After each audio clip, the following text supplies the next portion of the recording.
Hello, my beautiful people. Welcome back to my channel. For those that are new, my name is Nelly. Today, we're going to embark on this thought-provoking topic, which is the truth about kingdom spouses. So let's explore if kingdom marriages truly exist and why is it difficult to maintain a marriage, or even why is it difficult to just get married. The truth is there are kingdom marriages or kingdom spouses out there. You just need to find one. When you spend more time with God and start understanding how God speaks to you, you'll be able to identify that man that comes your way, because there's so many counterfeits that will come by. Some of them are even close to what you're looking for. But if you don't know how God speaks to you, you'll never know if this is the right person or it's not. Don't be deceived. When someone gives you that prophetic word and tell you your kingdom spouse is coming, don't just get excited. Go back to the drawing board, which is your Bible, and ask God for a confirmation with regards to the prophetic. Because there's so many people that will tell you your kingdom spouse is coming. Just wait a bit. So that is why you need to get a confirmation from God, and also you need to be able to understand how God speaks to you. But a lot of us do that. When the prophecy doesn't work out, we start blaming the person that gave you that prophetic word. And yet you're the one that received that prophetic word and you didn't do anything about it by just asking and confirming with the Creator. So what is a kingdom marriage anyway? I would say a kingdom marriage is a union that aligns with God's purpose and design. It's a sacred covenant that reflects God's image. It's not about two people coming together and getting married, but a kingdom marriage fulfills God's purpose and also allowing God to become the center of your marriage by giving God the glory rather than glorifying your marriage or even your spouse. And a lot of people do that. I'm sure you ask yourself, do they even exist? Do these kingdom marriages even exist? Every couple can have that kingdom marriage if they choose to, especially when you understand your purpose and why you're with this person. Because God sees every marriage as a sacred covenant. The person that you decide to get married to is very important.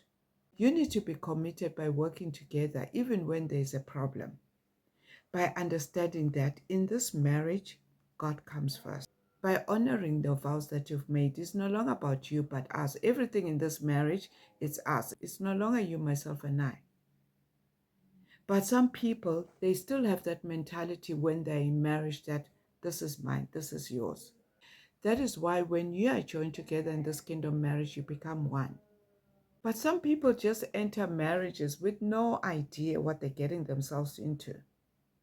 Because dating and courtship is totally different to marriage. When you are dating or even in a courtship, you can decide to get out of this relationship anytime you choose to.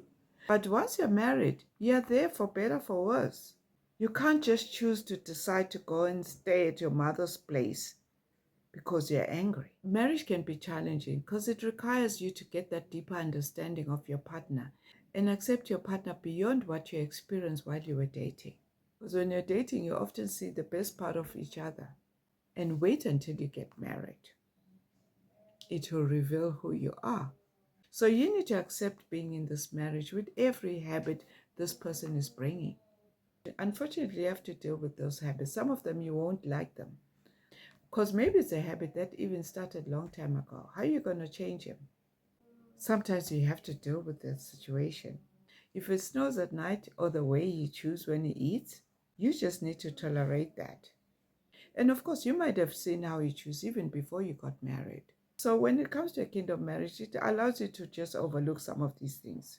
Because some traits and behaviors may not just change over time. You need to just make the decision that are you going to deal with them or even accept them. Accept that person the way they are. We're all from different backgrounds. Before you get married, you truly need to ask yourself if this is a person you want to spend the rest of your life with, including the everyday realities of sharing a bed. Because that is why you need to be sure about this, because marriage is a commitment. You have to keep learning about this person. Some of these things are easier when you're in this kingdom marriage, especially when you now have the teachable spirit. It gives you that patience, which if you're not in a kingdom marriage, sometimes you don't have that patience. You just easily just get irritated. Like, why is he doing this? And these little things can cause unnecessary arguments. This is when you build your marriage from a strong spiritual foundation. You'll be able to pray together or even read the Bible together. Because a kingdom marriage has got those shared beliefs and values.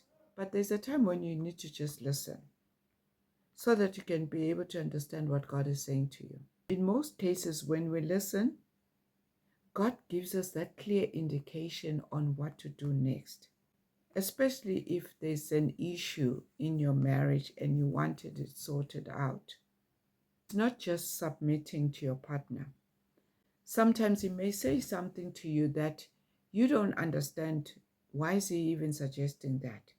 That's why you need to go back to God so that you get that clear understanding. Because submission is one of the things that God suggested in the Bible in 1 Peter 3 verse 1 to 12. But most of us, we find it difficult to understand it because we do not understand why do we have to submit. And yet when it comes to kingdom marriage, really, it just comes naturally. You don't even see it because it's natural to you. You do recognize that your partner is the head of your home. But it also doesn't mean that your partner should just laze around and dictate whatever they want. Your partner just wants a wife, a companion, someone that he's going to enter that partnership with. Someone who's going to be a helpmate, not a servant. Being submissive to him is allowing him to lead your home.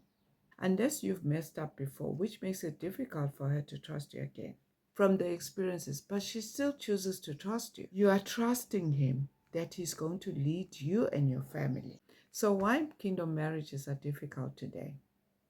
Could it be because of the cultural shifts? Because modern society promotes that it's okay to be alone. You don't need a man. Even people that are in marriages, they seem to be more glued on their phones and enjoying the company of what they're seeing on their phone, like social media, rather than just enjoying a simple conversation with your partner and getting to understand the things that they're beginning to enjoy. Because as you grow older together, there are things that you begin to enjoy doing. And when you're constantly glued on your phone, you won't get to understand what your partner enjoys doing. Sadly, this is how the world is right now, where we value likes and followers rather than the people around us. We're getting to the stage where we're going to become very lonely, even though we've got people around us. Look at our teenagers. They are enjoying the social media space more than just a family environment. We all want to satisfy our desires. Social media and those dating apps has also changed how we view relationships these days, up to the point that we want those unrealistic expectations in these dating apps. Expectations that you cannot even keep up yourself. We go as far as ticking what we're looking for, even though you don't even practice that yourself. The pressure around you and those social expectations can even strain your marriage, including financial stress and work demands, because we're working so hard to please people that don't even care. Sometimes these marriages don't even work because you don't fully trust that person that you need to submit to because of the decisions that they've made before. Sometimes it's even lack of preparation. You want to be married, but you're not ready for marriage. Because many people spend time preparing for the wedding day instead of getting prepared for the marriage itself. You don't even know how to be a wife, but you become focused on planning the wedding. There's so many things that you need to ask the person that you're getting married to. And this may cause communications issues later on in the marriage because there's so many things that you don't know about this person. Effective communication is the cornerstone of your marriage. Couples need to work together to navigate these pressures. That's where faith comes in. It strengthens your marriage whenever there's a crisis, especially during crisis that you have no control of. Maybe you can't even have children. Sometimes this can cause tension in the home. Look at Abraham and Sarah. They were faced with many challenges. They were strengthened by their faith. There are several ways that faith can strengthen your marriage through meditation and prayer.